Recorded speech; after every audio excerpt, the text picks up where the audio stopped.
Hey Gary, how you doing? All right, Sub. How are you today? I'm all right. It's raining. Very excited about that. Is it raining where you are? No, it's not. It was supposed to be, but it's pretty sunny outside. Oh, really? Well, it's raining here, and it's going to rain a bit more, and so thankful for that. Although I think the rain is going to come to an end soon. But we're not here to talk about the weather, though, Gary. Oh, yeah. I think we're talking about our favorite subject today, time blocking. Time blocking, time blocking. So, what can you tell us about time blocking, Gary? Well, I think it's time blocking is something that's very important for everybody, not just for realtors, right? But it's something that we often don't do, right? We Well, just what go is with the time blocking? First of all, what do you think time blocking actually is? Well, time blocking is when you block a time for a specific task, that you need to do throughout the day, right? Whether it's phone calls or meetings or going to lunch or going to gym or whatever you want to do, right? You want to have a set of time block for each task. That's my Uh-huh. understanding. Okay. So, do you actually time block? Do you actually have like a calendar with your time blocked out there? Yeah, yeah, I do. I do the best I can. What does your time blocking look like? I mean, you're a very high achieving person in the real estate business. What does your time blocking look like? Well, I try to do all my phone calls and stuff like that in the morning hours. Uh-huh. So that way any new leads to call on, any follow ups, in the morning hours. Then in the afternoon, set for other things, admin or meetings. That's kind of So, looking at your calendar like on a normal day, right? Like, what time does your blocking start? about 9 o'clock. 9 o'clock. So you don't have Yeah. anything blocked out before 9 o'clock. There's no meditation or journaling or prayer or walking the dog. Your day starts officially at 9 a.m. Yeah. Yeah. Uh-huh. And then how long do you have that blocked out for making these calls and such? Until noon. Until noon. So you have Yeah. a 3 hour block every day. Yeah. And is it every day or is it Monday through Friday or when is it exactly? Monday through Friday. Monday through Friday. So 9 a.m. 9 a.m. Like tomorrow, it's Friday morning, 9 a.m. You're gonna do what? You're gonna pick up the phone at 9 a.m. sharp, Yeah. Yeah. Absolutely. Yeah. and Got to who are you make gonna those call? phone calls. Who are you gonna call? Any new leads I have or any follow up calls with leads Uh huh. Okay. or All right. So let's just say tomorrow morning at 8:55, all of a sudden somebody runs into your office and says, "Gary, I need you to help me out with this, and it's urgent." yeah, well that's a tough one, What do you you do, know. man? What do you do? Because that happens Well, every day for everybody. it does happen, yeah. That's the hard part about our business, right? Well, do you Um, have any best practices? Do you like leave the door shut? Do you have like a red light over your door? Do you like have a sign that says "Do not disturb me unless you're bleeding to death"? I mean, like, how do you how do you ensure that you really are going to be honoring your blocked out time? yeah, like I say, that's a tough one. I do the best I can, but sometimes you have to you have to stop, your prospecting or whatever you're doing to help someone. you know it just depends on where you at in the office, right? So it's probably better to hide somewhere, where no one can disturb you, but most of the time you're gonna get disturbed, right? So I don't know. You have any you have any different ways to handle this? Me, so it's interesting, Gary, because I've been doing this now for 21 years, and when I got started in real estate, the internet barely existed. I mean, like it did exist, but it's not like it is today, certainly. And it wasn't easy to find information about like time blocking and like how important that was. I mean, there were like a few real estate books that were out there that I read, and and there was like Roger Butcher. You ever hear about Roger Butcher? Oh yeah, great Yeah, Roger Butcher, yeah. I Is went he to still Roger around? Butcher's seminar. He came to town like my first year in real estate. I went and saw Roger Butcher, and I think I even bought his thing. Really, and probably like I was exposed to time blocking then, and like Mike Ferry had been around, and like Floyd Wickman had been around. Although Floyd was not really in business, I don't think, at the time when I first started. And Mike Ferry was definitely in business, but again, it was like hard to discover him really as a new agent, right? So I had known about time blocking virtually my whole entire career, and I want to say maybe like 8 or 9 years ago, uh, right around the end of the foreclosure boom. So maybe the end. Actually, when I started hanging out with you, Gary, what year was that? That was like. What was that? Uh, 10 years ago? Is that 2013? yeah, When that yeah, was? 2015, I think. Yeah, that's kind of when I discovered all this time blocking and all that stuff. Yeah. So right around that time, I made my first attempt at time blocking. And so the way I do time blocking is that, I use, I am a Mac guy, so I use Apple Calendar, but it interfaces with Google Calendar, right? Like you can import Google Calendar automatically into your Apple Calendar app. But you could just use the client, Gmail web app or whatever, whatever you want to do. And I set up recurring events, right? And it is not the same for me every day. I don't have 9 to 12 blocked out every day. I have like certain things blocked out, but I do other things besides just calling, right? So I'll have like, my exercise time, right? Like I'll be like, so start exercising at this time. This is the time I spend with my family in the morning. And then this is the time I do this. But then on Tuesdays, I have my office meeting, and I try to attend my office meeting at, it's 9:30 now it starts. And, so there's sometimes during the week, I'll have other things that I need to do besides just my calls. But yeah, I try to have all my, like they say, eat the frog first or whatever, right? I mean, like you're supposed to do the things that you least want to do first thing in the day, because that's generally the point of the day when you have the most control, is the first point of the day. So I have it on my Google Calendar, and I can see it, right? Like it's called a green, right? Like everything is a green. It is my standard time block activities that are basically what I call my peak performance calendar, right? So I call it peak performance. And I have, it's not only morning stuff, because sometimes there's afternoon stuff that I have,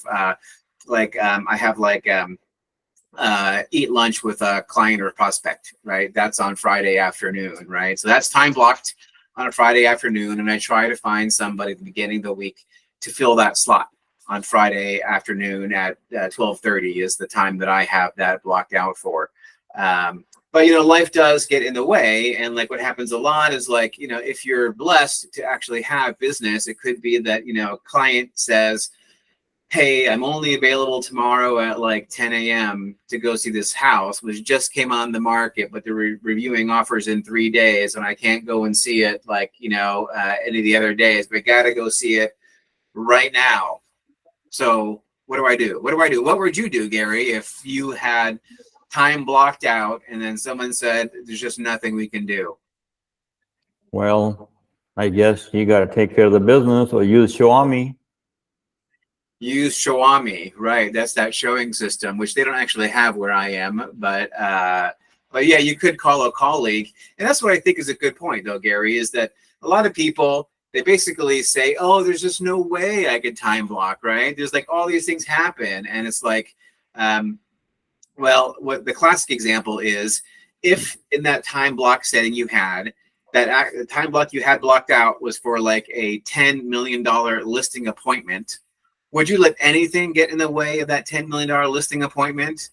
Would you, Gary, like if No, the buyer calls up no. and says, hey, Gary, I want to go 10 o'clock tomorrow. I have to see this house tomorrow morning at 10 o'clock. It's some $800,000. Okay, nice house, right? But you don't know if they're going to buy it. You don't know if there's going to be 10 offers on it, right? You don't know if it's going to pan out, versus you already had a $10 million listing appointment scheduled at that same time. What would you do? I'm not answering my phone call anymore once I have that kind of listing appointment schedule. Well, it's the day before. It's the day before. It's like The it's like day at 6 before. o'clock. Yeah. At 6 o'clock the day Yeah. before, it calls you up, No, Gary. 10 that's, I o'clock mean, tomorrow morning. I gotta go see this house tomorrow morning. It's the only time we got to do it. yeah. Yeah. Well, But you you have a 10 know, a.m. listing appointment for a $10 yeah. million house. Yeah. Obviously, you don't want to give out the listing appointment. So What you are you can gonna figure do? something, You would obviously, find you would find a way to you keep that find a $10 million way. Yeah. appointment, Yeah. right? Of course. Yeah. You want to find another way to show the property, or like say, you hire a showing service, or maybe just explain to the buyer that, you're just not available. Maybe go a couple hours later, right? I'm Maybe pretty go a sure that couple hours later, right? pretty sure they understand if you know how to. I mean, if you have a pretty good understanding with the customer up front, right? That you're not going to be available 24/7, right? Right. Well, So the customer was an example, but it could like your wife needs you to pick up the kids from school, or like who knows what other thing happens, because things happen all the time, every day, But I mean, if your wife calls you up and says, "Hey, you got to pick the kids up from school tomorrow at 10 a.m.," and you're like, "Oh, I have a $10 million listing appointment," you know what my wife would say? She would say, "Okay, you know what? I'll find some other way to get the kids picked up." Right? We're no, not going to pull you absolutely, off a yeah. $10 million listing appointment to pick the kids up from school, No, right? no, yeah, no, that makes sense. I mean, unless it's emergency or something, but I mean, other than that, you got to keep that appointment, right? Right. So But it's not going to be a $10 million listing appointment, because I've never actually had a $10 million listing appointment. I did not long ago have like a $6.5 million listing appointment. That was good, right? And I certainly would not let anything get in the way of that. But my point is that if you treat all your time blocking for your essential activities, which you need to do in order to be successful, if you treat them all as $10 million listing appointments, anytime anything comes up like that, which wants to intrude on your time block, you need to realize that you're not a victim of circumstance, right? Like, you are in control of your calendar, right? You call the shots in your business. You can just say, listen, this time is sacrosanct for me. It's like my job. Like, if I worked at a doctor's office or whatever, right? Like maybe I'm an ER nurse or something like that, right? I just can't say, you know what, something came up, I can't go into the ER today to do my life-saving work as an ER nurse, right? Because I have to go. My friend said, let's go get a latte, right? I mean, like, couldn't do that, right? I mean, like, yeah, you have to treat it yeah. like it's a very important job, because it is a very important job, right?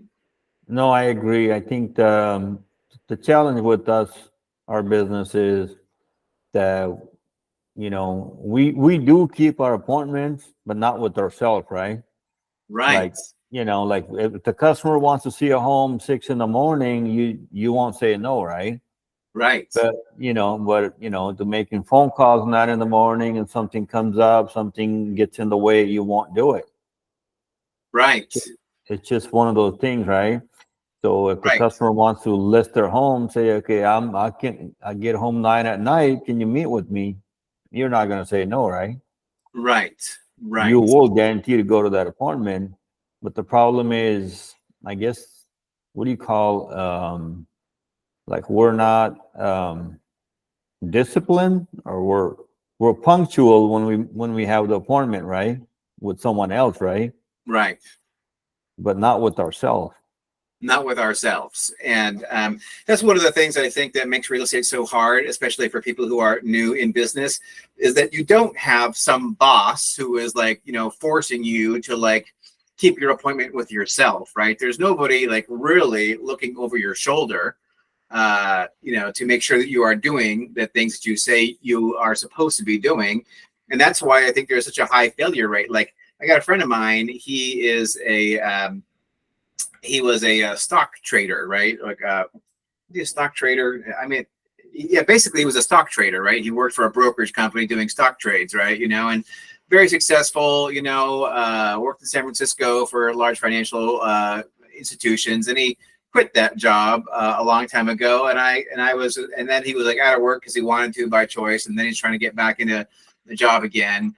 And I kept on saying, become a mortgage broker, man, become a mortgage broker, right? And he's going like, He's like, no, I can't do that. I was like, why not? You can make tons of money. You can make millions of dollars a year being a mortgage broker, right? And he goes like, no, because I need to go somewhere where I know I don't have any choice in the matter. Like I know I have to show up Monday through Friday, 9 o'clock. That's the job.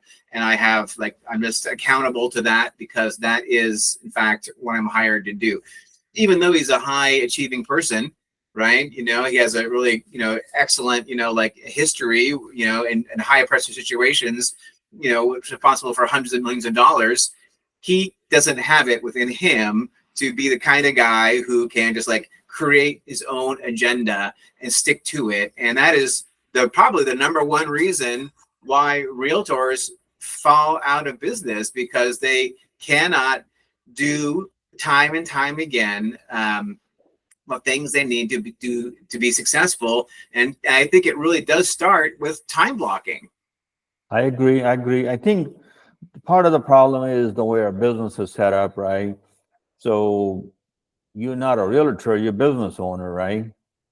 So there's so many tasks to handle, and obviously you're going to fall out of place at some point, right? No matter how hard you try to keep up your time blocking, right? So, you know, the brokers cannot really enforce anything due to independent contractor laws. So no one's there to tell you what to do, right? So, I mean, that's why the most successful realtors are successful, because they're good at time blocking and they're very disciplined. I'm pretty sure they slip sometime, right? I Yeah, mean, well, of course. I mean, everybody slips sometimes, but you know, like I saw this great quote. I'm not sure where recently, like in a week, like within the last week or two. It said like, excellence is not an event. Excellence is a habit, right? You know, so like, good for you if one day you actually did time block and you got on the phone at 9 o'clock and you were on the phone till 12 o'clock, like you're supposed to, right? yeah, But that's not excellence, really. You know, like that's, yeah, you know, that was an event. One time you actually did that. But true excellence is where you actually do it all the time, because in order to be excellent, like yeah, always, you need yeah, to have that kind of discipline and to actually time block and to keep on doing it. Now, I mentioned that the time that, you know, I met you 2015 or 2013 or whenever it was somewhere around there, you know, yeah, that's where I first heard about time blocking. But I like there's many things that I've heard about, like because by 2013 or so, right, the REO boom was over. I was like a big REO agent for like 4 or 5 years. But when that was all over, you know, I had to get back into doing real estate like everybody else did, and that's how I came to like, you know, cold calling and scripting, and that's how we got together.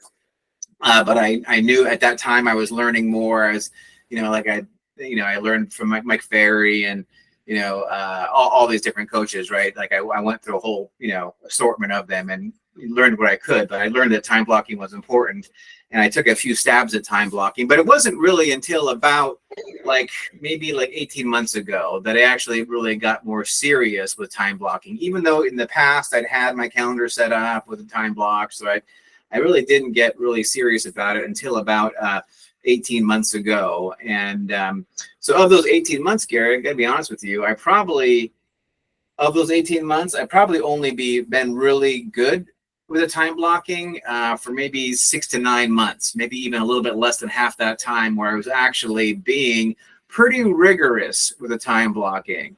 And it was at that time actually where I was actually producing pretty well. And I think that right now, like I'm doing okay right now. And I think it's because I was time blocking for 6 or 9 of those past 18 months. And I have a lot of stuff that was sort of like, because that's the thing about real estate. Everything takes forever. Nothing happens in a day. Everything takes like super fast would be like 3 months, right? You know, I mean, that's super fast, right? You know, but yeah. usually No, it's three absolutely. years, maybe might be how long it takes to like actually, you know, get a deal closed or whatever, you know. So I'm still reaping those rewards. But one of the things that really helped me with my time blocking is being accountable, really, you know, having somebody else who was time blocking with me in sync. Have you ever tried anything like that, where you're basically like, hey, you're you're my partner here. We're going to do the same activity or similar activities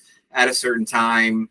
And I have to like be accountable to you. Same thing like with my friend who was a stockbroker, right? Like he can't work on his own because he has to be accountable to somebody else. That helped me when I had somebody else I had to show up with, because they said, I'm expecting you to be here at 9 o'clock on Tuesday morning. Are you going to be here? Well, then I had to be, because I told them I was going to be. I had to be accountable to them. Have you ever done anything like that for your time blocking? Yeah, yeah. I think we did that together at one time, right? We did that together at one time. Yeah, Yeah. yeah. That was And for, then yeah. So we had an appointment, right? Have you ever done it yeah, with anybody else besides me? I have. I mean, not that much. I noticed most people just fall off after a couple of days. Well, we did it for So like months, I really, as I yeah, recall, yeah, we right? did. Yeah, we And definitely then did. something happened. School started with my kids, or something. Yeah, Like my damn kids are always getting in the way. But I love my kids, and so that's fine, But yeah. that's one I thing think we about real got. estate is that it's really is an old man's game, right? It's like hard to be like a parent and a realtor at the same time, right? Because Yeah, true. part of the reason why you become a realtor is because you want to have that flexibility of your schedule, right? But what you But that's realize not. later is that means you're just working 24 hours a day. It's Yeah, pretty flexible. You can much. work any 24 Yeah, hours you want to. yeah. You want to get rid of your boss, and now you have 500 bosses. As That's many homes you want to sell, right? that's exactly right. But you haven't really done that with anybody else, though, huh? No, I have here and there, but like I say, you find someone, they fall off after a couple of weeks, or Right, right. Yeah, I have tried that with a few other people, and what I have found is that it is very hit or miss. Like they might not show up all the time for our sessions that we have scheduled, really, yeah, because they are not very disciplined, But oftentimes it's those people who are the ones who are not successful, really. They're not very disciplined, and they, you know. Exit the business or whatever. Actually, this one woman I was doing it with, right? She was like, "Oh, like I've been a realtor on and off," and you know what her solution was? Go to work what? for Redfin. She wanted to go to work for Redfin because then she would be an employee and have an actual job, and that would be her thing, right? She would just be given leads, and she'd be accountable to her sales manager or whatever, and it would be just like a job, like any other job. And so she Yeah, left to yeah, to go work for Redfin, so she wouldn't have to generate her business all on her own. And so for my excuse, like for not like like I say, out of 18 months, 6 to 9, I was pretty good with it. Was that I would let my actual business get in the way, right? Because I'm reasonably busy. I'm not like some people. I'm not.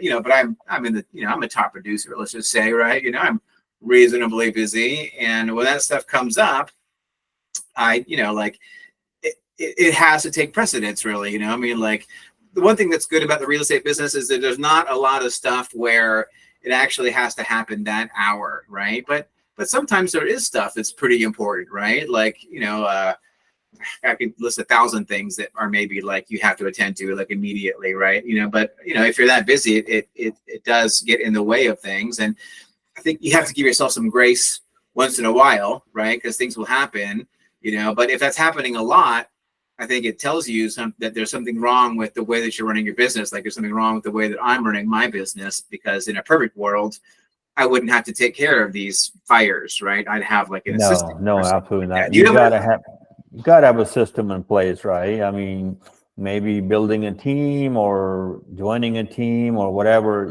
that way you're not responsible for all those tasks. Maybe or you have having an assistant? Do you have an assistant? having an assistant, You yeah, probably have like a team of assistants, right? some automations, right, in place. I mean, let's say in a new lead, we usually get excited about new leads, right? You can have some kind of automation to respond to those leads, right? And then Right, whenever you get done with your test, then you can follow up personally, right? right, So, there's ways to set up your business where you can follow your schedule, but for most people it's tough, some I mean, some people I noticed that they don't trust anybody. They want to do it themselves, everything. right. So that's another Yes, problem. You got to right, trust people too. right. You gotta trust people too. Yeah. Um, but I think that regardless, even if you had like a team or like an assistant for handling it all for you, or even if you don't really, I think just the idea that you would treat your business like a job, right? You would treat it not like, like they do on like selling OC or whatever it is, the Netflix shows where they go to the beach and they hang out and they get hammered, right? Yeah, that's not, that's not for real, that's Well, not how a I business think a works. lot of realtors treat their business like that, really. That they are all about like, oh, I'll go hang out with my friends. I'll hold the homes open for brokers tour, right? And I'll see these like nobody agents come through. They come through like in a gaggle of them, right? There's like 6 or 8 agents you never heard of, right? And they're like spending time like looking at houses which they're never going to sell, right? Hmm. And they're just Yeah. hanging out with their buddies, and afterwards they're going to get lunch or whatever, right? Yeah. And I'm going like, what are you doing? Like your time would be much better spent. It's important to know the inventory, certainly, right? But you don't need to be hanging out with your non-producing friends, because birds of a feather flock together, right? I mean, Yeah. No, absolutely. Yeah. you don't, You you need don't to need to go be check. hanging out with a bunch of non-producing realtors, right? I mean, like if you want, No, no, no, no. Yeah. You need to know about inventory. Go check it out yourself. go check it out yourself, right? Or Yeah. better yet, make some calls, find a buyer, and go check it out with a buyer. Yeah. Really, Absolutely. Yeah. That's the way to Yeah, do it. that's Yeah. one thing I said to my buyer clients. They're like, "Oh, Seb, I don't know if I'm going to buy this house." I'm going like, "Listen, man, that's my job to do the inventory. I'd much rather see it with you, an actual buyer, than like all by myself." So that is a productive use of your time, because you never know. You never know. They never know what house they're going to buy, right? No, absolutely not. Yeah. Sometimes you have to show them 10 homes, right? Or more. More, I mean, 10 homes. Shit, that'd be great if I only showed them 10 homes, right? I mean, I'm used to showing 20 or 30 homes, really. Before Wow. I'm able to, well, what usually happens is that, okay, you show them 10, they want to buy it, and then they put an offer and there's 10 other offers and they don't get it, right? So Yeah. they No, show yeah, you 10 gotta more show, homes gotta until go they show find more. Yeah. No, another that's, home, and then eventually they can get in a contract on something, right? But yeah, it no, really that's, does all start with, because this, we're all about first things, right? Like, what are the first things to do, right, in your real estate career or like in your day, right? And first thing I think has to be, like making the calls, right? And the way you make the calls is you time block the time to make the calls. And actually, I was on a mastermind call with Compass agents just like a day or two ago, I guess on Tuesday, and uh, a lot of agents are on the call. They're like, wah, wah, like I have no business, right? Which is scary if you have no business and like you are relying on business to like pay your mortgage and stuff like that. And the question was like, do you feel anxious about 2024? Like I don't really feel any more anxious about 2024 than I do about any other year, really, because I'm not a victim of circumstance, right? Like I understand it's all on me. I'll be successful or a failure, regardless of which way the market is going, because it's all about me. But I told those agents on the call, because they had like these little breakout rooms, right? And I was like, hey, listen, if you're anxious about what's going to happen like this year or next year, what you do is just pick up the phone, just call somebody, call anybody, spend your days calling people and just get moving. Don't just sit there and like go on broker tour with your friends who aren't producing anything either and then have lunch, right? Like, go out and make a call, go out and touch somebody. And time blocking is really the habit that you need in order to systemically do that so that you can be successful in real estate. I think it's tough when you're already in the business a few years, but if you're new, starting out new, you gotta learn how to time block right away, or you're just gonna fall into that same old habit. So new agents starting out, they should seriously consider time blocking, putting Right, some, blocks in place, where, this time I'm only gonna make phone calls or show homes or whatever it is, right? right. um, put some systems in place, some automation, some people in place to handle stuff when you're not available, right? Right. Um, And an accountability partner, really, to help you that's if you need that it, would that to would be help. showing up together, or maybe even 3 or 4, Right. That's why, like, a lot of these brokers back in the old days, they would have like calling parties, right? They'd be like, okay, everyone comes in, it's pizza night, right? Everyone comes, not everyone, but not everyone would show up. You have a brokerage of 50 offices, 5 people are going to show up, right? A couple of pizzas, and then they're going to spend 2 or 3 hours calling from 5 to 8 or whatever, right? But that's the same thing. That's accountability, right? You know, and so you can do the same thing just with a friend or a colleague. It doesn't have to be somebody in your office. It can be somebody in another state, right? They can do just what you and I are doing right here. You know, having a video call and just doing it that way. All right, Gary. I think that's all we have time for today. Yeah. Any last thoughts before we wrap up? Yeah, I mean, like I say, everybody should consider time blocking, and I know it's not easy, but do the best you can, right? As long as you follow at least 80% of the time, you should be successful. Yeah, do the best you can. That's right. Yeah. And that's a lot more than most people actually do, because most people don't do anywhere near the best they can. They give up way before that. Yeah, that's true. All right, Gary. Hey, man, thanks so much. We'll catch you later. You got it, Seb. Okay, later. All right. Bye.